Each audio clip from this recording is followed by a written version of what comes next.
The Assembly is now in session. Assemblymember Holden notices the absence of a quorum. The sergeants at arms will prepare the chamber and bring in the absent members. The clerk will call the roll.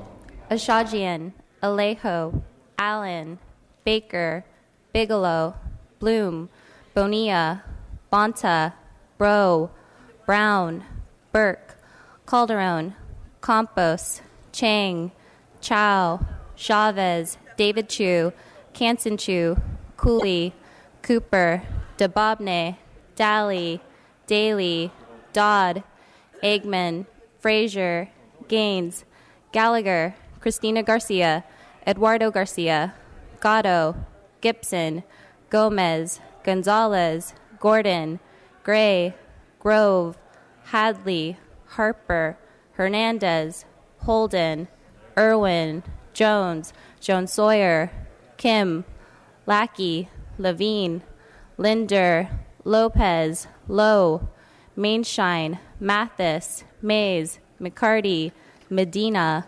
Melendez, Mullen, Nazarian, Obernolte, O'Donnell, Olson, Patterson, Perea, Quirk, Rendon, Ridley Thomas, Rodriguez, Salas, Santiago, Steinnorth, Stone, Thurmond, Ting, Wagner, Waldron, Weber, Wilk, Williams, Wood. Madam Speaker.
I'd like to ask our guests and visitors in the rear of the chamber and in the gallery to please stand for the prayer. Colleagues, today's prayer will be offered by our guest chaplain, Assemblymember Brown. Assemblymember Brown.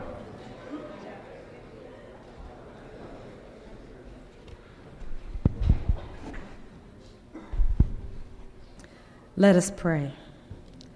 Lord, for this new day with its promise and potential, we thank you. May our part in this day be full of meaning and hope for others. May our efforts and our words be characterized by kindness and give expression to the goodwill and truth that is within us. May they also be the key which unlocks the good and truth in others. Amen. I'd like to ask our guests and visitors to remain standing and join us for the flag salute. Please join Assemblymember Medina as he leads us in the pledge. Please join me in the Pledge of Allegiance to our nation's flag. I pledge allegiance to the flag of the United States of America and to the republic for which it stands, one nation, under God, indivisible, with liberty and justice for all. Please be seated. Reading of the previous day's journal.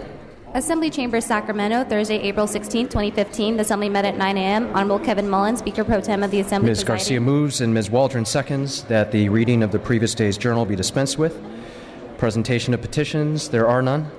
Introduction and reference of bills will be deferred. Reports of committees will be deemed read and amendments deemed adopted. Messages from the governor, there are none. Messages from the Senate, there are none.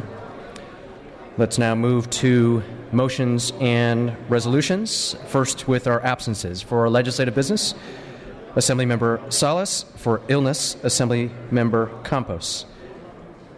If we could now go to motions and resolutions. Mr. Holden.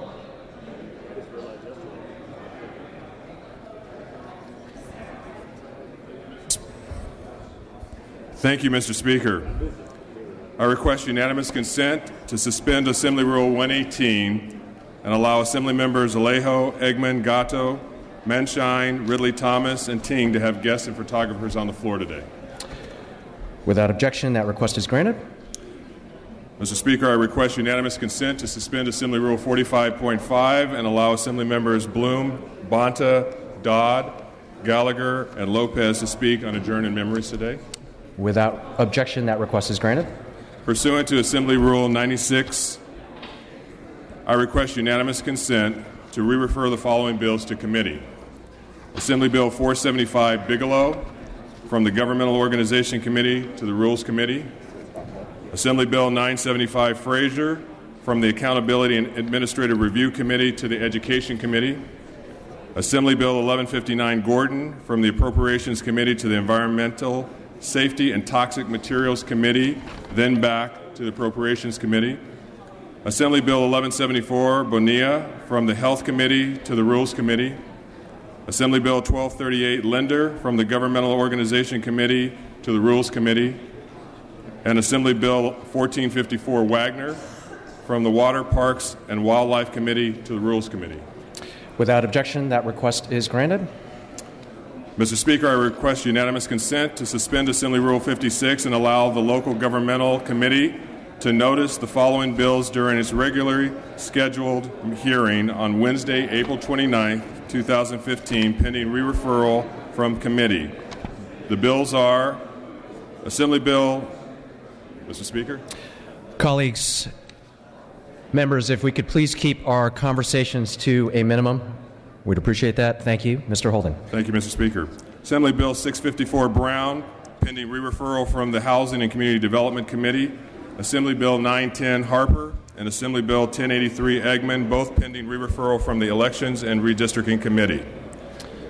Without objection, that request is granted. Mr. Speaker, I request unanimous consent to suspend Assembly Rule 56 and allow the Environmental Safety and Toxic Materials Committee to notice AB 1420 Salas on its regularly scheduled hearing on Tuesday, April 28, 2015, pending re-referral from the Natural Resources Committee. Without objection, that request is granted. Mr. Speaker. Yeah, I will. Colleagues, if I could please ask you to keep conversations to a minimum. Mr. Holden. I request unanimous consent to suspend Assembly Rule 56 and allow Health Committee to notice AB 1434 McCarty on its regularly scheduled hearing on Tuesday, April 28, 2015, pending re-referral from the Revenue and Taxation Committee.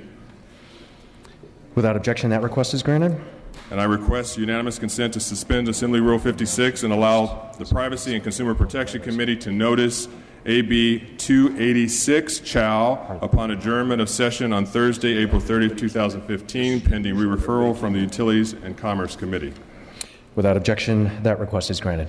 Thank you, Mr. Speaker. Thank you, Mr. Holden. We have a number of guest introductions today. I'd like to first start with Mr. Alejo. Mr. Speaker and members, I rise to recognize a special guest at the rear of the chamber. We want to recognize Arturo Peña del Mazo. Mr. Peña del Mazo is a trained electromechanical engineer, having graduated from ITN, Instituto Politécnico Nacional, and he's also the former mayor of Atlacomulco in Mexico. And as the chair of the California Latino Legislative Caucus, I wanted to give a warm welcome to Mr. Peña del Mazo. He's currently the president of the Cultural Foundation, Isidro Favela, and he's also the uncle of the current president of Mexico, Enrique Peña Nieto. Mr. del Mazo was the guest of honor at the Latino Business Association's Advocacy Day yesterday, and we want to give him a big assembly welcome, everyone. Please join me in welcoming him.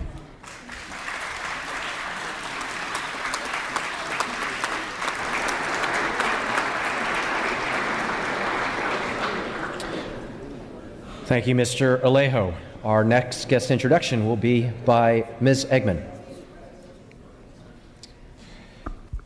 Good morning, Mr. Speaker and members. I rise today to introduce a very special guest. Today is Bring Your Daughter to Work Day, and so my little girl, Amelia Hall, who is on the honor roll in first grade at the International Baccalaureate Program in Stockton Unified School District, she enjoys softball, dancing, and fashion.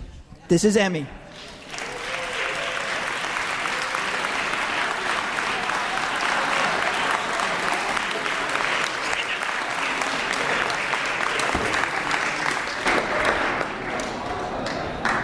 Thank you, Ms. Eggman, for your very special guest. Our next guest introduction will be by Mr. Gallagher. Mr. Gallagher. Yes, members, I'm very honored to be able to introduce two of the newest local elected officials from Sutter County, where I hail from. I have with us the newly elected district attorney, Amanda Hopper, and newly elected Auditor Controller Nate Black.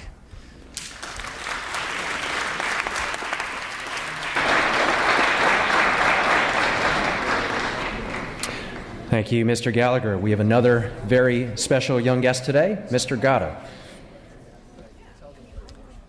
Well, as my colleague from Stockton noted, today is Take Your Daughter to Work Day. Yay! And I have my 2-year-old with me. This is Evangelina Gatto. And Evangelina is very excited to learn what my job is today because she wasn't too sure. But Evangelina, what's my main job? Okay. All right, a little shy. But, what do you... Okay, but this will be a future president of the United States, everybody. My daughter, Evangelina Gatto. Yay! What's happened for you? Yay! Easy on. Thank you, Mr. Gatto. Our next guest introduction will be by Mr. Mainshine.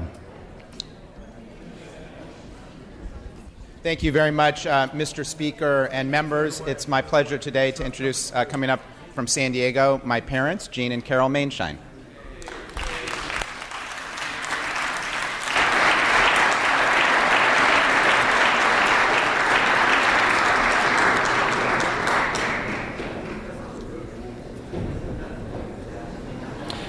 Thank you, Mr. Mainshine. Our next guest introduction will be by Mr. Ridley Thomas. Yes, Mr. Speaker, colleagues, I'd like to introduce the Reverend Joseph L. Wenger and his wife, Joyce L. Wenger, who are visiting from Milwaukee. Reverend Joseph L. Wenger is best known as a civil rights activist who marched alongside the Reverend Dr. Martin Luther King. He was one of the few white Southern ministers who supported the civil rights movement, and he led a group of white citizens in support of black voter rights in Selma, Alabama in 1965. Reverend L. Wenger was awarded the Fred L. Shuttlesworth Human Rights Award by the Birmingham Civil Rights Institute for his outstanding legacy as a civil rights advocate. He's the author of Strength for the Struggle, a book that shares his experiences and wisdom as a pastor in times of great social struggle, both in the 1960s Birmingham and in more than 3 decades of ministry in Milwaukee's inner city. Both Reverend L. Wenger and Mrs. L. Wenger have committed their lives to community organizing, public service, racial equality, social justice, and civil rights for all. Please join me in offering them a warm assembly welcome for their exceptional efforts.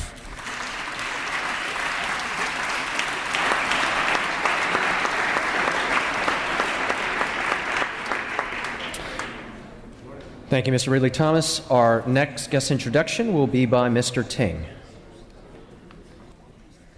Thank you, Mr. Speaker. I'd like to introduce Richard Louie in the back of the Assembly chambers.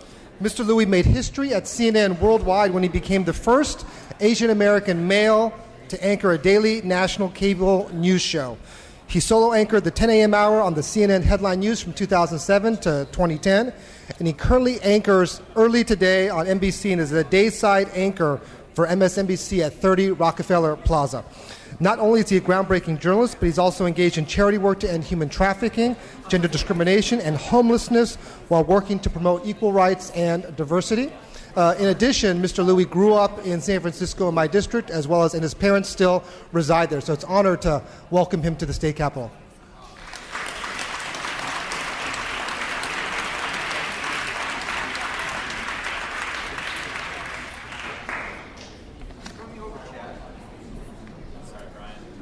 Thank you, Mr. Ting. And our final guest introduction of the day will be by Mr. Nazarian. Thank you, Mr. Thank you, Mr. Speaker. It gives me great pleasure and honor to welcome the students, the fourth grade students of Buckley School in my district in Sherman Oaks. Welcome.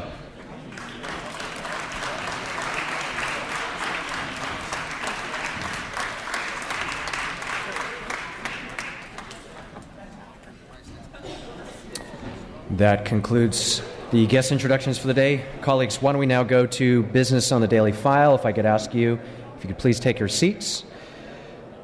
For the second reading, the clerk will read.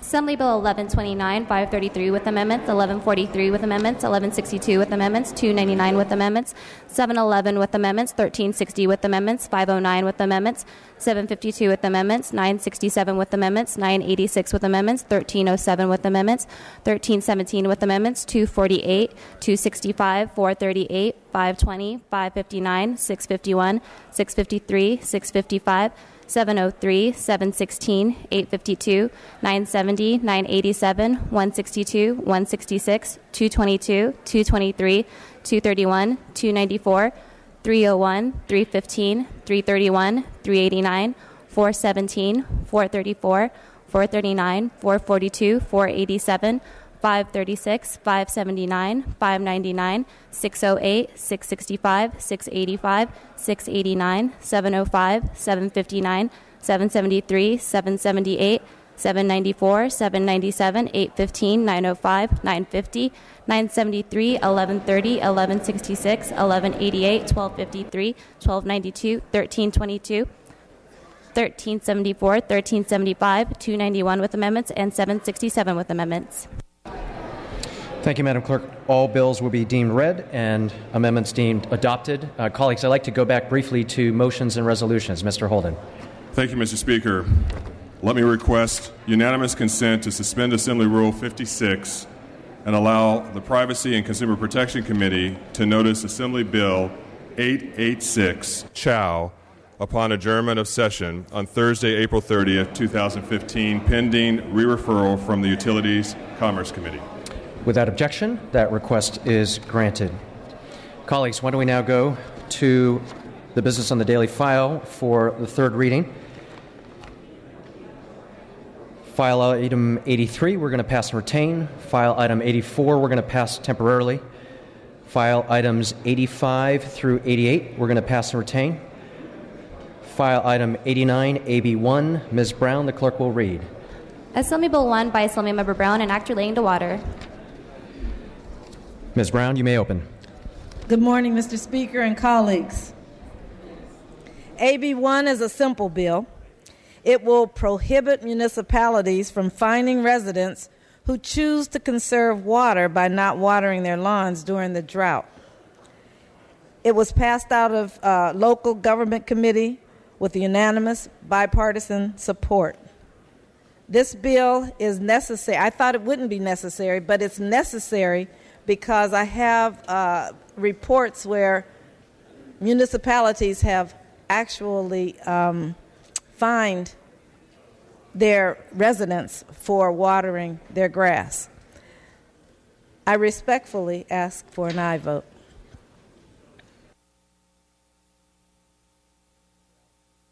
Mr. Allen. I'd just like to rise in support of AB1 by my colleague, Assemblymember Brown. I think this is an absolutely fantastic bill. As a matter of fact, not only my own constituents in my district of the 72nd, but Californians across the state and people around the country have been outraged that our citizens are being asked to spy on their neighbors, pay $500 fines for watering their lawn, taking normal length showers, or keeping their cars clean. We all think this is ludicrous. And the reason it's ludicrous is because it won't ultimately affect the water situation in California. Urban usage of water in California is only 8.9% of our total water usage in the state. What this means is even with the 25% reductions that have been called for by the governor, we'd be seeing reductions of less than 1.5% to 1% of our state's total water usage. Keep in mind that California is already doing great things with water. For the last 10 years, our population has grown from 34 to over 38 million people here in California. But during those last 10 years, our urban water usage has not increased. So I think the California residents do a wonderful job. I absolutely applaud the author for her forward thinking. And I would encourage everyone not only here on our floor, but also in the Mr. Gomez, state your point of order. You have to stick to the merits of the bill. This bill doesn't suspend fining individuals when it comes to watering their lawn or overusage. It says that you can let your lawn go brown and not get a fine for the city if the city has a ordinance says that if you let your lawn go brown, it gets fined. So this is not that bill, but you made some good points anyway. Mr. Gomez, let me rule on your point. Mr. Allen. I appreciate Mr. Gomez's points, and he's absolutely correct. So I support two things, and so let me be very clear. Number one, I do, as Mr. Gomez has mentioned, I do support the fact that cities will not be able to fine their residents for using or not using their water, and I would further ask that we all take a look and truly understand that not watering your lawn doesn't fix California's water problem. More rain fixes it, more storage fixes it, and bringing the water out of the Delta into Southern California fixes it. Thank you very much.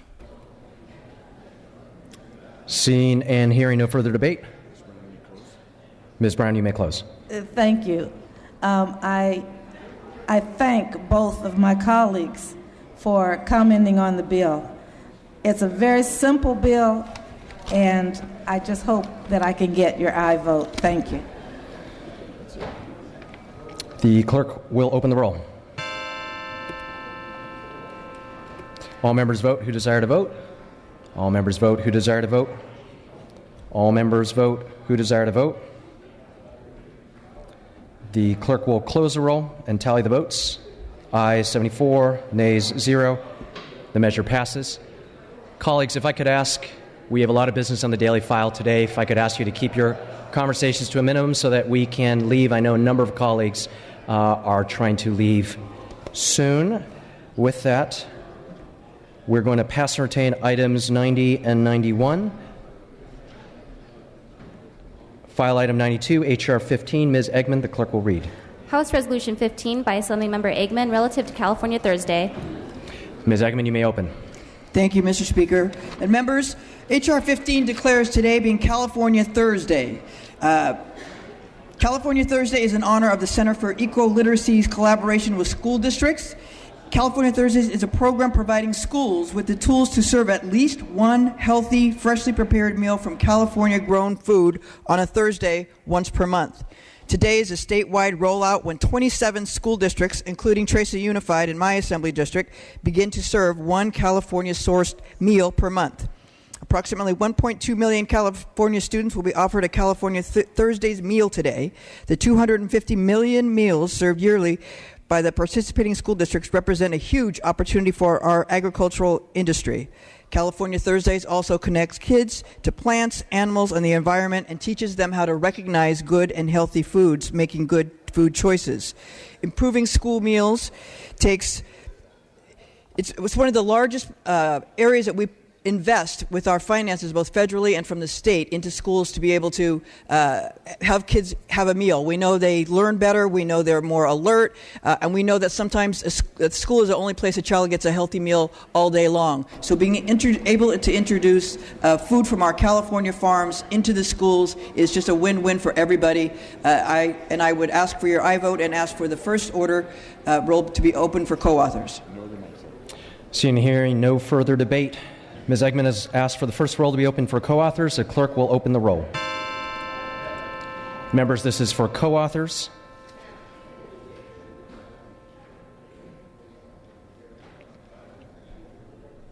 The clerk will close the roll. 72 co-authors are added. Without objection, we'll take a voice vote on this measure. All those in favor, please say aye. All those opposed, say nay. The ayes have it. Ms. Eggman, I understand you have an announcement related to your measure. Thank you, Mr. Speaker. Up in the gallery, I'd like to introduce the people from the Eco-Literacy Program who are the sponsors of this resolution, as well as people from Tracy Unified School District, where I will be having lunch after session today.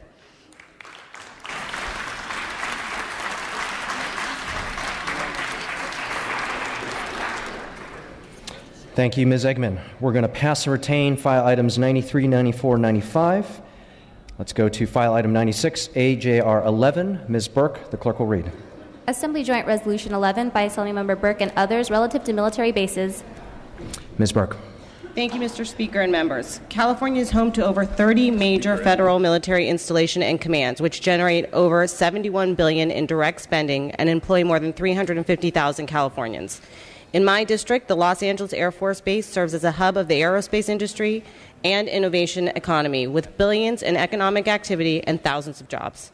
And yet, in spite of the economic benefits, the jobs, our university and intellectual capital, and our strategic location, we've absorbed a disproportionate share of losses in the federal base relocation and closure rounds. Over the last 4 rounds, not only did we lose more federal military jobs here in California than the combined losses of all other states. We lost 300,000 private sector defense industry jobs. Enough is enough. AJR 11 sends a clear message to our leaders in Washington that we stand united to protect these jobs, innovation, and industry that our economy depends on. Thank you, Mr. Speaker. I respectfully ask for an aye vote on AJR 11. Thank you, Ms. Burke. And that the first roll be open for co-authors. Okay. Madam Speaker. Thank you, Mr. Speaker. I am proud to be a joint author on this AJR, and I think my colleague from Los Angeles really laid out the reasons why. The role of our military bases is not just one to protect our nation, although that is significant, particularly in this day and time, but the significant economic impact, and she gave the overall impact. You know, for my county of San Diego, $25.2 billion in direct spending related to defense during the fiscal year 2014. Defense-related activities and spending were expected to generate an estimated $38.7 billion of gross regional product for San Diego County. That represents 20% of our region's GRP. The military sector is responsible for 317,000 of the region's total jobs, accounting for all of the ripple effects of defense spending. That represents about 22% of all the jobs in the county. So if you go region by region, you're going to hear similar numbers. And so in 2005, the state did relatively well in terms of the BRAC process. That was somewhat the results of our state having lost so many bases the 4 previous BRAC rounds, as my colleague indicated. But it was also a function of the state having a coordinated and focused advocacy effort that featured strong congressional, state, and local support. So this is an AJR. We send it to Congress, but I can't help but stand and underscore the importance of this action that we're taking today. So I urge everyone to be a co-author and to support this measure. Thank you, Madam Speaker. Mr. Gallagher. Mr. Speaker, members, I also rise in support of this resolution. I thank my colleagues for bringing this forward. And my district is home to Beale Air Force Base. And I can tell you from firsthand experience, not only are these bases so critical to our defense of our country and the military members who put their lives on the line each and every day to protect our country, but these are also great hubs of innovation, and they're strong components of our economies here in California. So I hope that we can all stand united in this next BRAC process, that it does not disproportionately affect California, and we stand up to protect our bases here in this great state. Thank you. Thank you, Mr. Gallagher. Seeing and hearing no further debate, Ms. Burke, you may close. Oh, apologies. Ms. Grove. Thank you, Mr. Chair and members. I, too, rise in support of this resolution to go to Congress.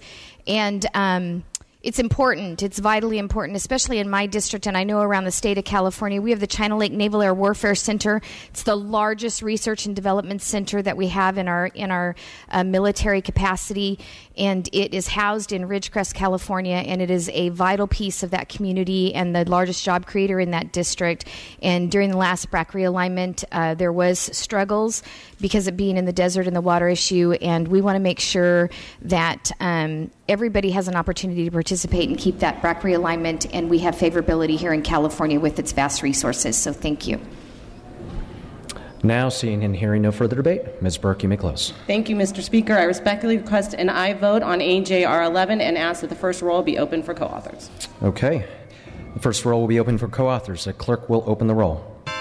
This is for co-authors.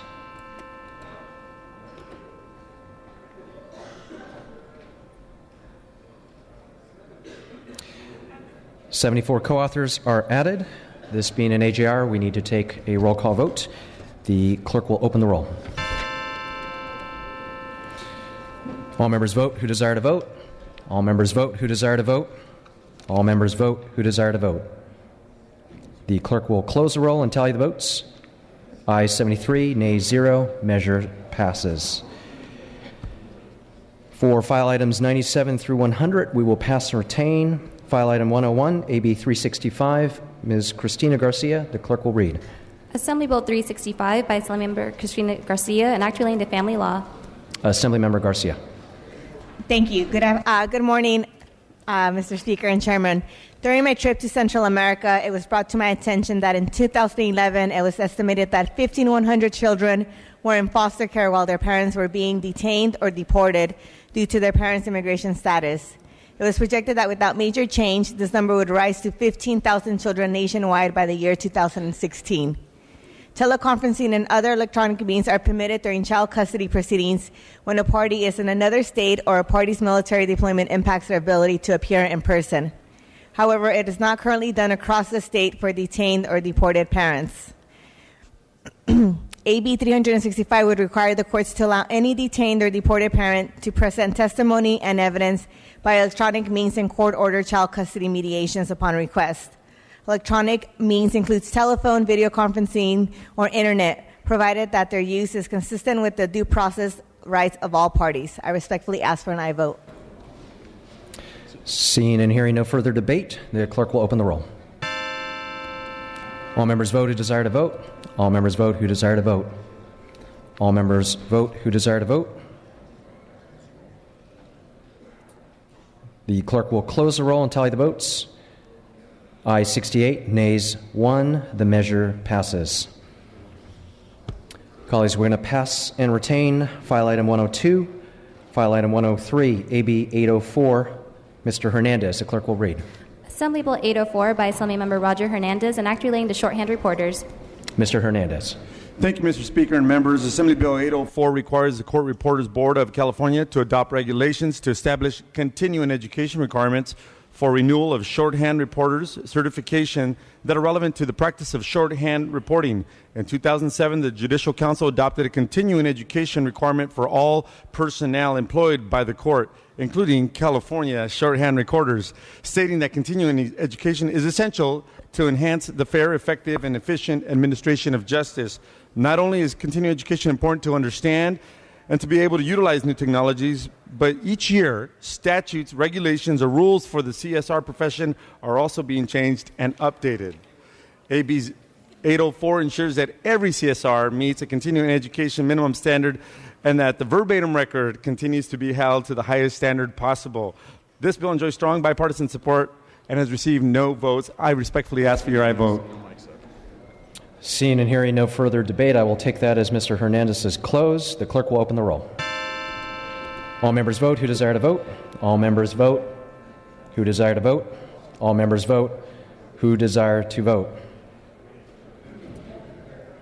The clerk will close the roll and tally the votes. Ayes 73, noes 0. The measure passes. We will pass and retain file items 104 and 105. File item 106, AB 989, Mr. Cooper. The clerk will read. Assembly Bill 989 by Assemblymember Cooper, an act relating to juveniles. Mr. Cooper. Speaker and members, AB 989 will clarify that in cases where a juvenile record has been sealed, if a youth subsequently returns to custody of the juvenile court, probation may access limited information to develop a case plan to best address the treatment needs of the minor.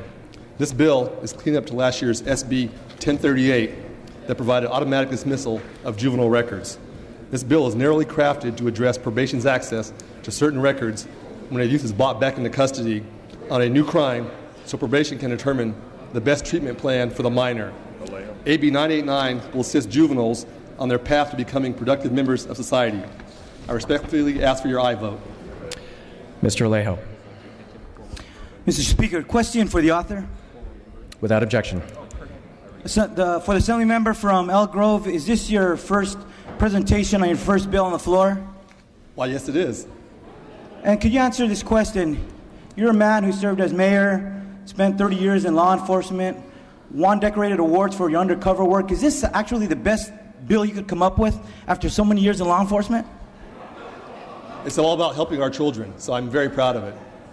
Really? Well, well, if this is the best you got, brother, I'll support you just this one time. Thank you. Seeing and hearing no further debate, Mr. Cooper, you may close. I respectfully ask for your aye vote. Mr. Gomez. Mr. Gomez. I'm wondering if, under the rules of the House, if he's allowed to wear that suit on the floor of the Assembly. That's all right. Mr. Cooper, you may choose to answer to that question in your close if you wish. I respectfully ask for your aye vote. Okay. The clerk will open the roll. All members vote who desire to vote. All members vote who desire to vote. Ask Dotson if he wants. You want to go with it? Yeah, he's just open. All members vote who desire to vote. The clerk will close the roll and tally the votes. Aye 75, nay 0. The measure passes. I want to take a moment and acknowledge a visitor to our chamber. Former Assemblyman Kurt Hagman is here. Welcome, Mr. Hagman.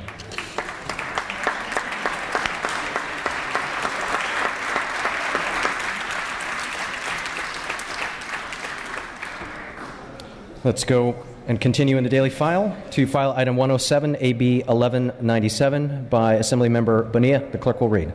Assembly Bill 1197 by Assemblymember Bonilla, an act relating to dispositions.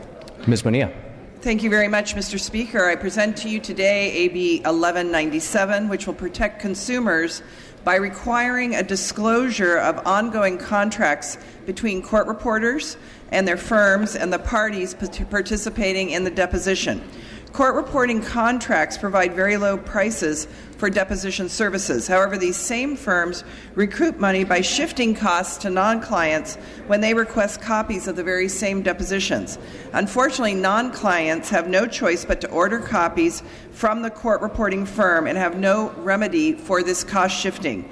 AB 1197 resolves this issue. The bill received unanimous support in the Assembly Judiciary Committee, and I respectfully ask for your aye vote. That's it. Seeing and hearing no further debate, I will take that Assembly member as your close. The clerk will open the roll. All members vote who desire to vote. All member vote who desire to vote. All members vote who desire to vote. The clerk will close the roll and tally the votes. Aye 77, no 0. The measure passes. Colleagues, we will pass and retain item 108. If we could go to file item 109, AB 195. Mr. Ed Chow, the clerk will read. Assembly Bill 195 by Assemblymember Chow, an act relating to computer crimes. Assemblymember Chow. Thank you, Mr. Speaker. And members, AB 195 would protect individual privacy by making it a crime to assist in the solicitation of a hacker to illegally access a computer network. Today, we live in a digitally connected world where more and more of our devices are equipped with sensors and connected to the internet. This new form of digital access has also spawned new forms of cyber crimes. Cyber crimes have significant and long-lasting effects on victims because the personal information stolen can result in identity theft, fraud, and personal embarrassment, all of which could take years to recover from, if ever. Under current law, it is a crime to solicit another to commit certain crimes such as bribery, kidnapping, and robbery. It is also a crime for someone to knowingly hack into another's computer network without permission. However, it is not a crime to solicit unauthorized hacking services. In recent years, we have seen the growth of so-called hacker-for-hire websites where individuals solicit hackers to perform certain illegal projects, such as installing spyware on devices and gaining access to the email and social media accounts of the victims. At a time where cybersecurity is becoming a growing concern in our society, some of these sites are promoting a culture in which people are connecting with cyber criminals to commit illegal activities. AB 195 will provide law enforcement agencies with yet another tool to deter those who wish to commit cyber crimes. So with that, I respectfully ask for aye vote. Seeing and hearing no further debate, the clerk will open the roll. All members vote who desire to vote. All members vote who desire to vote. All members vote who desire to vote. The clerk will close the roll and tally the votes. Ayes 73, noes 0. The measures pass.